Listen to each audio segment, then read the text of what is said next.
that's a beautiful question, and actually, you touch the soul of my work in some senses. You see, I think one of the major questions for me while writing this book was, how did Nur Jahan do what she did? And what did she do? When we think about the great Mughals of India, we think mainly about the male Mughals of India. And there was one woman amongst them, and that was Nur Jahan, who, as I launch her in the book, was a co-sovereign with Jahangir. She was his 20th and last wife. She had been previously married, and she was the mother of a daughter. So it's a very unusual, history. It's a very unusual inheritance that she embodies, and then comes to the harem of Jahangir. And becomes his 20th wife. The question was, how did she do it? And this was a question that was posed to me repeatedly, when I gave talks and engaged in conversations with colleagues and other people. How did she? I think the question was, how did she do it back then and in India? And the book really essentially answers that biography really answers that question. And I would like to just say a few things about that so that I can connect that to the beautiful question you've asked here. There are many things that went into the making of Nur Jahan, so to speak. The incredible aristocratic parents who come from Safavid Iran to India. Her father, the great Gayaz Beg, one of the most eminent courtiers, gets employed in the court of Akbar the Great, Nur Jahan's father-in-law. Her amazing mother, Asmat. The whole tradition of Sufi poetry, the whole family is really very deeply engaged in poetry writing, uncles and granduncles and so on and so forth. So there is this amazing literary inheritance that she has. The second amazing thing is this first marriage, which is written off in literally one sentence, that she was married to Ali Kuli Khan and she went to Bengal. Well, what was Bengal like? She spends 12 years in Bengal. She has a child from this marriage. So just very quickly, Bengal, the land of the Bengal tiger. Nur Jahan was this amazing shot. Bengal, the land of direct relationships with God. Thinking about Vishnu, thinking about Saraswati, all the play of direct union with the divine. So this is her legacy. And then she comes into the harem. She's put in charge of three amazing matriarchs that include Jahangir's mother as well as stepmother.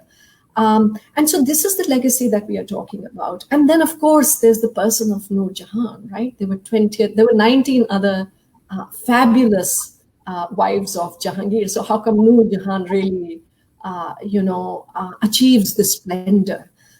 That's one side of the story. And the other side of the story also is this conversation you and I were having briefly earlier on.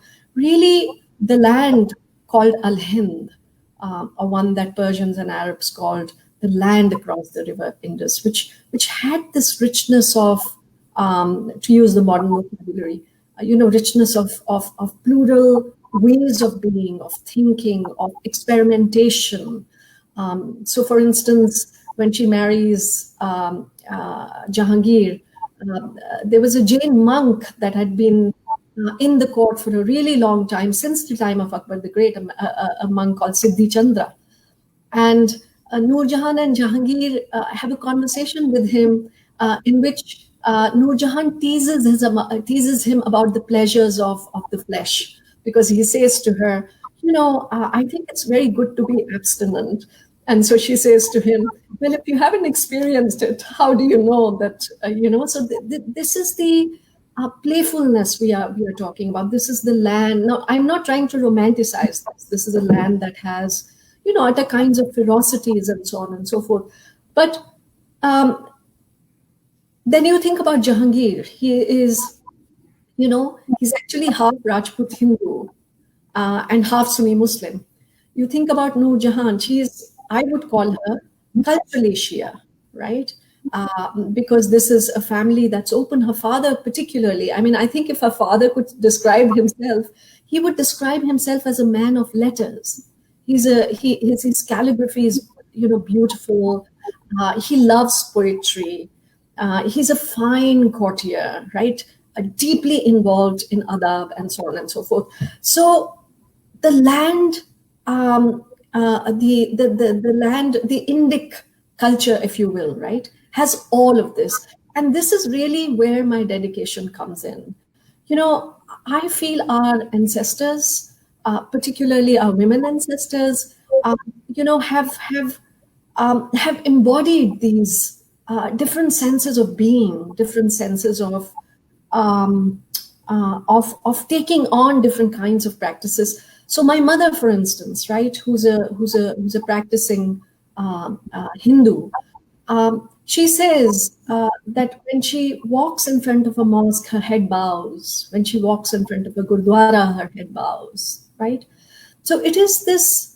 I think of myself as a descendant of, this kind of ethic. And I really believe that this is the India, we are losing.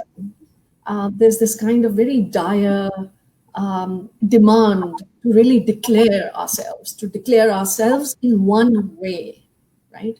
You're a Hindu, you're a Muslim, that a Hindu can be deeply Muslim oriented, that a Muslim can love,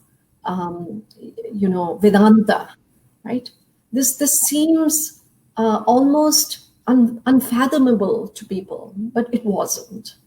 So this is a very long way of saying, the dedication is to that people and to that history that is rich, that is varied, that is multiplicitous.